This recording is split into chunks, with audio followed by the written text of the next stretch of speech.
السلام علیکم ورحمۃ اللہ وبرکاتہ۔ دوستو، آج کی کہانی انسانیت کے سب سے دردناک مگر سب سے خوبصورت صبر کے واقعے کی ہے۔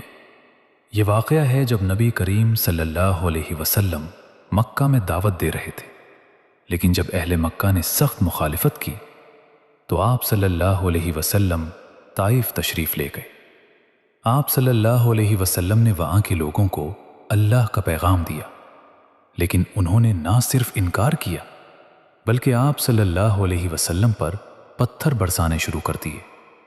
آپ صلی اللہ علیہ وسلم کے جسم مبارک سے خون بہنے لگا، پاؤں مبارک زخمی ہو گئے، یہاں تک کہ فرشتے حاضر ہوئے اور کہا، اگر آپ چاہیں تو ہم ان پہاڑوں کو ان پر گرا دیں، لیکن نبی کریم صلی اللہ علیہ وسلم نے فرمایا، نہیں، شاید ان کی نسل میں ایسے لوگ پیدا ہوں جو ایمان لے آئیں۔